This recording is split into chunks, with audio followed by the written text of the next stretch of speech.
एक गांव का लड़का अपने मेहनत के दम पे बीपीएससी जैसे एग्जाम को क्वालिफाई करके जब टीचर बनता है तो कितना खुशी होता है। आइए जानकारी लेते हैं। सर, चैनल में बहुत बहुत स्वागत है आपका। धन्यवाद आपका भी जी। कैसे हैं? मैं बहुत बढ़िया हूँ सर। आप अपना बताइए। कौन सा एग्जाम क्वालिफाई किए आप? ये बीपीएससी टीचर रिक्वायरमेंट 3। अच्छा, इस बार? जी, इस बार। अच्छा, स्कूल चयनित हो गया?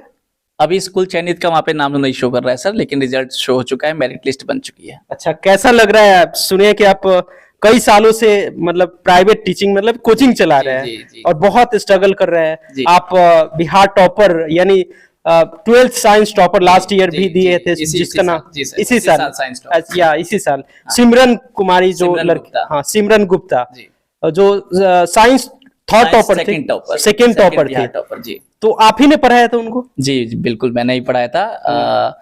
मतलब मैं तो प्राइवेट जॉब में लगभग 9 सालों से हूँ।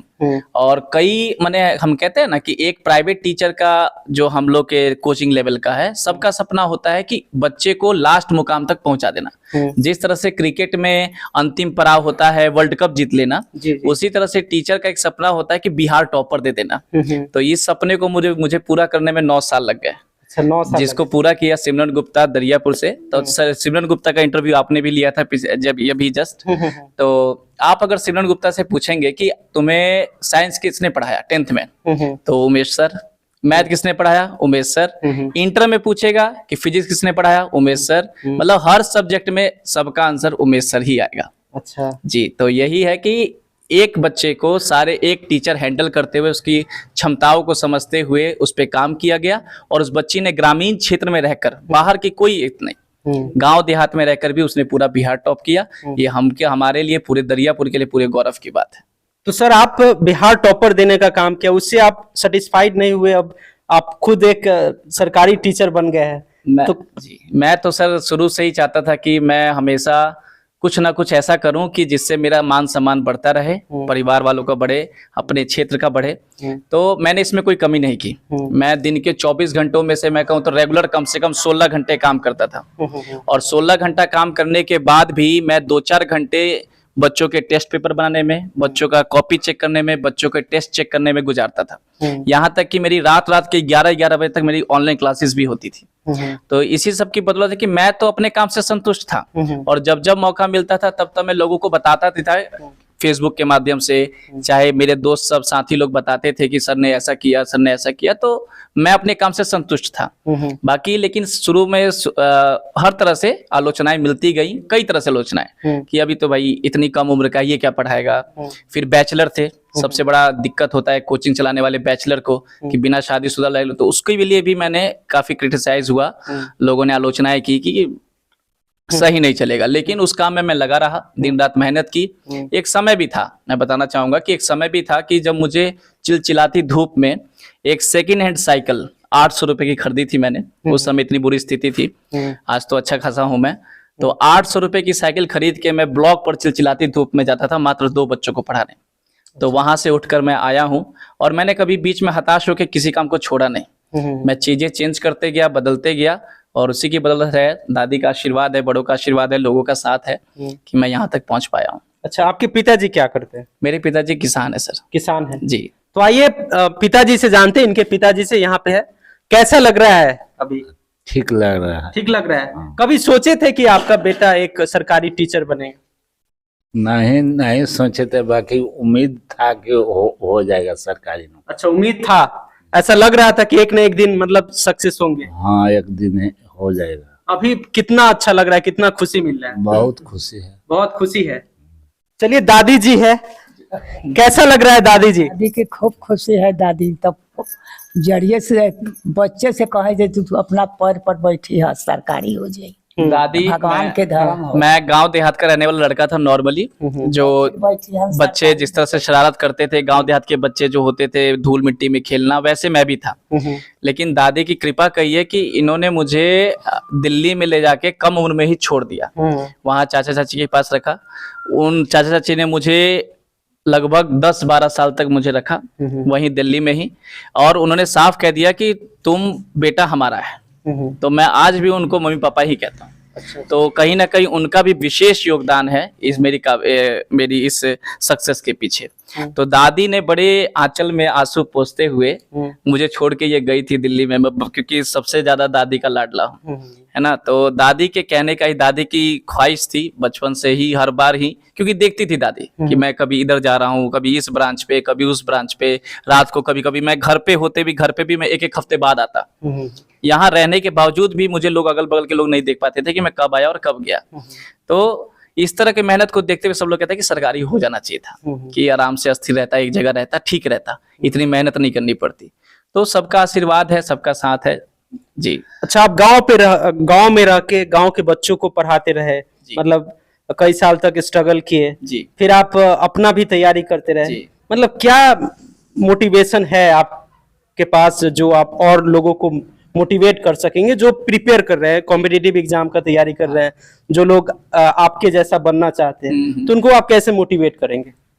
बस इसके लिए तो मैं कहना चाहूंगा कि आदमी को एक चीज के पीछे नहीं लगना है। वैसे मकसद एक ही होना चाहिए जिसमें आपका इंटरेस्ट है। अगर आपको आर्मी में जाने का इंटरेस्ट है तो उस इंटरेस्ट के पीछे भागिए, और अगर आपको डिफेंस में हो गया, या टीचिंग जॉब में हो गया, बैंकिंग में हो गया, या आप रेलवे में जाना चाहते हैं, जिस क्षेत्र में अगर आपका एक बार मन, जैसे रेलवे में ही है तो रेलवे में अगर जाना चाहते हैं तो ITI करिए, उसके पीछे लगिए, आप पॉलिटेक्निक कीजिए, इंजीनियरिंग कीजिए, ताकि उसका क्षेत्र बट गया। अगर आपको टीचिंग जॉब में लाना है तो DLED कीजिए, B.Ed कीजिए, ग्रेजुएशन कीजिए, PhD कीजिए, आगे चलते जाएंगे। तो एक बार सेट करने की जरूरत है। लेकिन मान लेते हैं कि जिस क्षेत्र में आप काम कर रहे हैं और उसमें आप सुटेबल नहीं हो रहे हैं, तो उसके पीछे लगने से और हताश होने से कोई फायदा नहीं है। आप ट्रैक चेंज कीजिए, इधर उधर निकलिए, कहीं क्या पता किसी दूसरी चीज में लगा पड़ा हो, है ना, किसी दूसरी चीज में भाग्य में आपके लिखा हो। तो कभी भी अपने रिजल्ट को लेकर के जिनका असफल होते हैं या सफलता मिल भी जाती है लेकिन अपने काम से संतुष्ट है, तो कॉम्प्रोमाइज करने की जरूरत नहीं है। मेरा शुरू से मन था टीचिंग लाइन, और मैं खुश हूं कि मुझे इसी लाइन में मुझे गवर्नमेंट जॉब का टैग भी मिला। अगर कहीं ना कहीं अगर मैं रेलवे में होता तो मुझे ये खुशी नहीं मिलती, लेकिन टीचिंग जॉब में मैं शुरू से ही रहा हूं, क्योंकि मैं अपने आसपास के क्षेत्र को देख रहा हूं, अपने आसपास के क्षेत्र के पढ़ाई लिखाई को देख रहा हूं, बच्चों के प्रोग्रेस को देख रहा हूं। तो इस चीज को देख बड़ा बुरा लगता था। कहीं ना कहीं जब मैं पटना में पढ़ाई कर रहा था, उसी समय मुझे फील हो गया था कि नहीं, गांव के बच्चों का भविष्य खराब हो रहा है, गलत डायरेक्शन में जा रहा है, इन सब के लिए कुछ करना पड़ेगा। तो पहले कोचिंग क्लास चलाया बिहार बोर्ड का, बिहार बोर्ड चलाने के बाद फिर मैंने CBSE चलाया, CBSE भी चलाया, और उसके बाद मैंने पिछले साल स्कूल भी ओपन किया। क्योंकि प्रारंभिक तौर पे जब तक हम काम नहीं करेंगे ना, तो परिपक्वता अवस्था जब मैच्योरिटी जब आ जाएगी, तब उस पर काम करने से कोई फायदा नहीं है। तो हर तरह से आदमी लगा पड़ा है, और मैं भी चाहूंगा कि आप लोग भी, जो भी लोग हैं टीचिंग जॉब में, सिर्फ इस रिजल्ट से आपका काम नहीं रुकता। अगर आप सच में आपके अंदर काबिलियत है समाज में कुछ अच्छा करने के लिए, लोगों के लिए अच्छा करने के लिए, अपने बच्चे में अच्छा करने के लिए, तो आप किसी भी क्षेत्र से कैसे भी कर सकते हैं जी। आप मतलब कोचिंग भी पढ़ाते थे, स्कूल भी चलाते थे, तो आप तैयारी कैसे करते थे? कहाँ से, ऑनलाइन करते थे या फिर कोई बुक से पढ़ाई करते थे? किस चीज से तैयारी करते थे? साफ साफ कहना चाहूंगा कि तैयारी मैंने कभी की थी। तो फिर एग्जाम कैसे क्वालिफाई कर दिया? जो पढ़ा बच्चों की जो एकेडमी, क्योंकि मेरा एकेडमिक रहा है, मैंने नर्सरी क्लास के बच्चे को भी पढ़ाया है और क्लास 12th के बच्चे को भी पढ़ाया है। तो क्लास 12th के बच्चों को जो पढ़ाते थे, मतलब हर सब्जेक्ट आप ही पढ़ाते थे? बिल्कुल, ऑल सब्जेक्ट। बिल्कुल। मैं देखता हूँ कि देखिए, मैंने जब कोचिंग ओपन किया तो मैंने कई सारे टीचर्स को निमंत्रण दिया, वेलकम किया कि प्लीज जुड़िए, क्योंकि कोचिंग एक चीज की चीज नहीं है। लेकिन उसी डिमांड ने, एक मैं चाहता हूँ, एक तो यहाँ पे ग्रामीण इलाका है, बच्चे इतना अफोर्ड नहीं कर पाते कि अलग अलग टीचर के पास जाके अलग अलग पैसे देके पढ़ाई करें। तो ग्रामीण इलाका होने के कारण, उसी के कारण मैं मजबूर होके मैंने सोचा कि क्यों ना मैं ही तैयारी करूं। तो पहले से तो आखिर एक टीचर भी तो कभी ना कभी स्टूडेंट था, तो उसने भी तो सारे सब्जेक्ट पढ़े हैं, तो उसी सब्जेक्ट को थोड़ा और स्ट्रॉन्ग कर लेने की जरूरत थी, उस पे काम करने की जरूरत थी।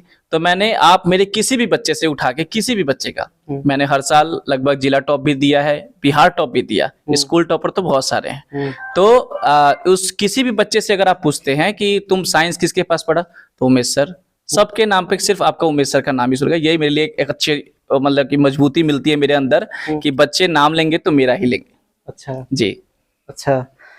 और जाते जाते और क्या कहना चाहिएगा लोगों को, जो लोग देख रहे हैं इस वीडियो को, आपको देख रहे हैं, पूरे फैमिली को देख रहे हैं, आपके क्या कहना चाहिएगा? बस मैं ये कहना चाहूंगा कि ईश्वर ने मौका दिया है तो सरकारी बनने का, तो सरकारी में सरकारी जैसा काम नहीं करूंगा। जैसा अभी तक लगन से काम कर रहा था उसी लगन से सरकारी बच्चों के लिए भी काम करूंगा।